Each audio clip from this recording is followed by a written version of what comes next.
Alors, on va tout de suite en parler avec Dorian Abadi. Bonjour Dorian. Bonjour. Voilà, donc vous êtes en duplex avec nous. On va parler du DAX. Quelle est votre stratégie vous aujourd'hui sur le DAX? On voit ce DAX qui est également dans le rouge, comme à l'instar des indices européens.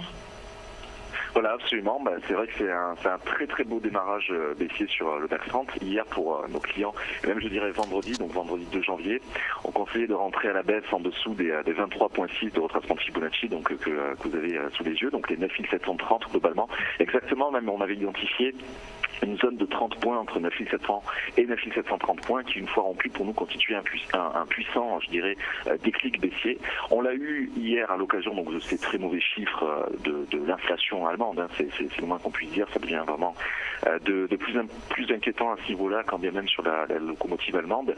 Et effectivement, aujourd'hui, on va être sur une séance un petit peu charnière, je pense qu'il va être dominé vraiment par les chiffres américains de cet après-midi, qui, si le consensus Bloomberg, en l'occurrence, dit vrai, eh bien effectivement, on devrait pleinement se maintenir sur ce pied baissier. En l'occurrence, les 50% de retracement de Fibonacci, globalement à 9330. Attention tout de même, parce qu'on a bloqué un petit peu sur le support intermédiaire psychologique cette fois-ci, à 9400. Mais c'est vrai que là, on va être sur une vraie séance charnière. On a pile en ce moment, d'ailleurs, en D1, on le voit très bien sur les chandeliers, on a exactement un doji, hein, donc c'est un petit peu quand même le signe d'indécision. Mais c'est vrai que là, on commence à conseiller surtout à nos clients de prendre leurs bénéfices sur le DAX 30 par rapport à notre recommandation de vendredi et confirmée hier, 300 points à peu près tout de même de performance en à peu près 48 heures de cotation.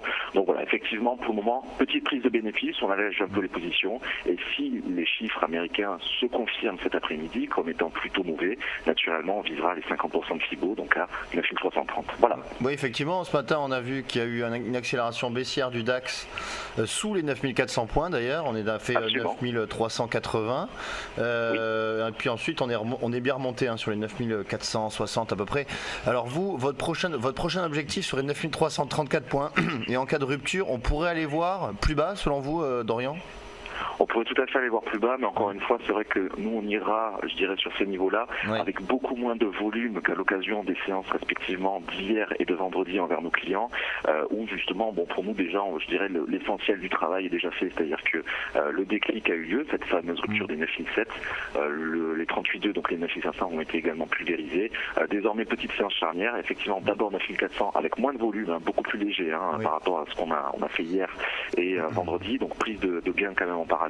Et une fois les 9400 rompus, naturellement, là ce sera un objectif technique, les 9330 effectivement à 50% Fibonacci. La macroéconomie américaine de cet après-midi peut nous réserver des surprises. Je me méfie beaucoup de l'ISM non manufacturier, en l'occurrence à 16h, puisque même s'il est attendu en légère baisse, il resterait sur de bons niveaux. C'est important quand même, hein. 58 c'est quand même extrêmement éloigné dans le bon sens du terme du 4 millions de 50.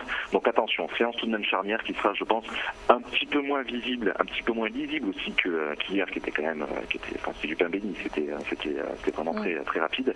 Donc séance vraiment charnière, avec effectivement en ce moment, au moment précis où on parle, on est en doji, hein, donc attention avec ces niveaux-là. Voilà. Alors on va parler maintenant de l'euro-dollar qui a atteint un plus bas donc à 1,18 hier. On est sur les niveaux de 1,19. Est-ce que vous êtes également sur la poursuite de la tendance baissière sur l'euro-dollar ? Voilà, absolument. Alors on a respecté finalement nos tout derniers objectifs annuels. Alors évidemment, j'évoque 2014 hein, parce que c'était le dernier passage sur Téléfinance. Le dernier objectif, en l'occurrence, qui était donc à 100% de retracement de Fibonacci à 1,2067, qui pour le coup justement a été validé donc à l'occasion de la séance du 28 décembre. Le tout dernier niveau que l'on vise envers nos clients en ce moment est à 1,1870 pour respecter pleinement ce canal baissier. Mais effectivement, on a respecté tous nos objectifs baissiers de l'année. Je me souviens même, on parlait il y a encore quelques semaines sur votre plateau des 1,2200 oui, d'un point de vue un peu symbolique avant les 1,2067 en l'occurrence, enfin 1,60 globalement pour les 100%. Mais là, on commence à aller vraiment sur des valeurs extrêmement basses. C'est le dernier niveau que l'on recommande pour nos clients. Effectivement, c'est un 18,70, mais un petit peu comme pour le DAX 30 avec moins de volume, en prenant en parallèle, comme on l'a recommandé encore une fois ce matin, en prenant en parallèle évidemment une grosse partie des bénéfices, puisque là, on considère quand même qu'on est sur des valeurs extrêmement basses. Mais encore une fois, c'est vrai que les fondamentaux ne changent pas. Je veux dire, les chiffres américains restent globalement bons, petit bémol tout de même peut-être cet après-midi. Les chiffres européens, on l'a encore vu hier avec l'inflation allemande, sont très mauvais, pour pas dire catastrophiques. Donc les fondamentaux sont les mêmes. Les opérateurs vont avoir tendance à acheter du dollar et à vendre de l'euro. C'est les mêmes fondamentaux globalement depuis 6 mois, depuis l'été 2014. Il n'y a pas de raison d'en changer d'un jour à l'autre. Donc naturellement, on commence à abattre peu à peu tous les objectifs techniques avec les retracements de Fibonacci. Voilà. D'accord, donc on poursuit de la baisse de l'euro-dollar, donc vers les 1,1870, c'est le premier niveau que vous recommandez. Absolument, c'est le tout dernier d'ailleurs. On mettra à partir de cette cotation-là à jour nos prochains objectifs, je dirais très certainement à partir de demain et de jeudi. Mais globalement, c'est vrai que c'est un petit peu notre niveau ultime sur euro-USD, après être parti de 1,3500 où on recommandait les 1,22. Et effectivement, une fois à 1,22, on a mis à jour en direction des 1,2070. Voilà. Merci beaucoup Dorian Badi. Merci à vous. On va marquer une pause et on se retrouve tout de suite après le point pédagogique.